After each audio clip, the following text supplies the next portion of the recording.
حضرت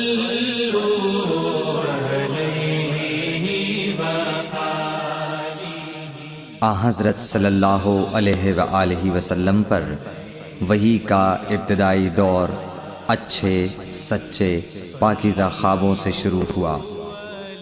آپ خواب میں جو کچھ دیکھتے وہ صبح کی روشنی کی طرح صحیح اور سچا ثابت ہوتا۔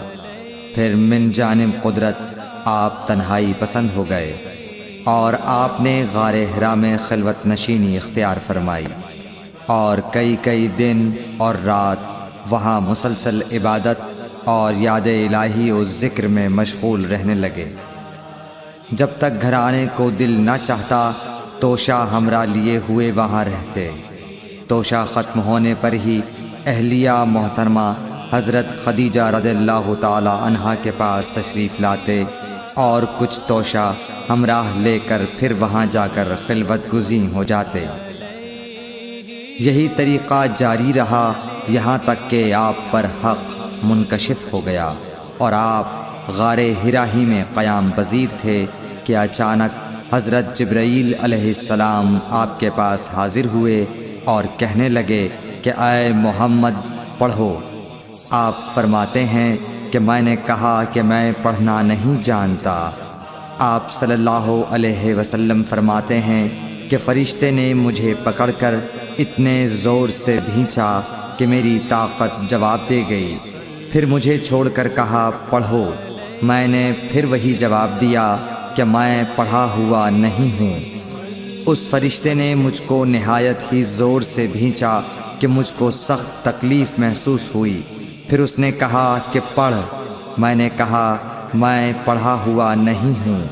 فرشتے نے تیسری بار مجھ کو پکڑا اور تیسری مرتبہ پھر مجھ کو بھینچا۔ پھر مجھے چھوڑ دیا اور کہنے لگا کہ پڑھو اپنے رب کے نام کی مدد سے جس نے پیدا کیا اور انسان کو خون کی پھٹکی سے بنایا۔ پڑھو اور آپ کا رب بہت ہی مہربانیاں کرنے والا ہے۔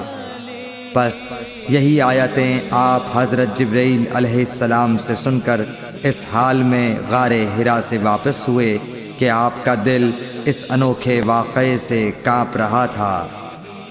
آپ حضرت خدیجہ کے ہاں تشریف لائے اور فرمایا کہ مجھے کمبل اوڑھا دو، مجھے کمبل اوڑھا دو۔ لوگوں نے آپ کو کمبل اوڑھا دیا۔ جب آپ کا ڈر جاتا رہا تو آپ نے اپنی زوجہ محترمہ حضرت خدیجہ رضی اللہ تعالی عنہا کو تفصیل کے ساتھ یہ واقعہ سنایا اور فرمانے لگے کہ مجھ کو اب اپنی جان کا خوف ہو گیا ہے۔ آپ کی اہلیہ محترمہ حضرت خدیجہ رضی اللہ تعالی عنہا نے آپ کی ڈھارس بندھائی اور کہا کہ آپ کا خیال صحیح نہیں ہے۔ اللہ کی قسم آپ کو اللہ کبھی رسوا نہیں کرے گا۔ آپ تو اخلاق فاضلہ کے مالک ہیں۔ آپ تو کنبہ پرور ہیں، بے کسوں کا بوجھ اپنے سر پر رکھتے ہیں، مفلسوں کے لیے آپ کماتے ہیں، مہمان نوازی میں آپ بے مثال ہیں اور مشکل وقت میں آپ امر حق کا ساتھ دیتے ہیں۔ ایسے اوصاف حسنہ والا انسان یوں بے وقت ذلت و خواری کی موت نہیں پا سکتا۔ پھر مزید تسلی کے لیے حضرت خدیجہ رضی اللہ تعالی عنہا آپ کو ورقہ بن نوفل کے پاس لے گئیں جو ان کے چچا زاد بھائی تھے اور زمانہ جاہلیت میں نصرانی مذہب اختیار کر چکے تھے اور عبرانی زبان کے کاتب تھے۔ چنانچہ انجیل کو بھی حسب منشائے خداوندی عبرانی زبان میں لکھا کرتے تھے۔ انجیل سریانی زبان میں نازل ہوئی تھی، پھر اس کا ترجمہ عبرانی زبان میں ہوا۔ ورقہ اسی کو لکھتے تھے۔ وہ بہت بوڑھے ہو گئے تھے، یہاں تک کہ ان کی بینائی بھی رخصت ہو چکی تھی۔ حضرت خدیجہ رضی اللہ تعالی عنہا نے ان کے سامنے آپ کے حالات بیان کیے اور کہا کہ اے چچا زاد بھائی، اپنے بھتیجے محمد صلی اللہ علیہ وسلم کی زبانی ذرا ان کی کیفیت سن لیجئے۔ وہ بولے کہ بھتیجے آپ نے جو کچھ دیکھا ہے اس کی تفصیل سناؤ۔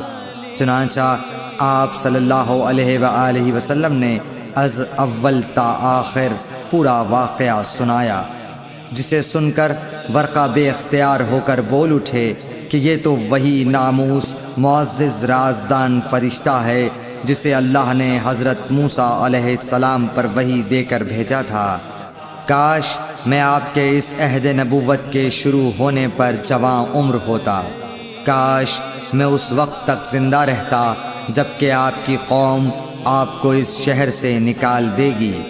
رسول کریم صلی اللہ علیہ وآلہ وسلم نے یہ سن کر تعجب سے پوچھا کہ کیا وہ لوگ مجھ کو نکال دیں گے، حالانکہ میں تو ان میں صادق و امین و مقبول ہوں۔ ورقہ بولا، ہاں یہ سب کچھ سچ ہے، مگر جو شخص بھی آپ کی طرح امر حق لے کر آیا لوگ اس کے دشمن ہی ہو گئے ہیں۔ اگر مجھے آپ کی نبوت کا وہ زمانہ مل جائے تو میں آپ کی پوری مدد کروں گا، مگر ورقہ کچھ دنوں کے بعد انتقال کر گئے، پھر کچھ عرصے تک وحی کی آمد موقوف رہی۔ صحیح بخاری حدیث نمبر 3۔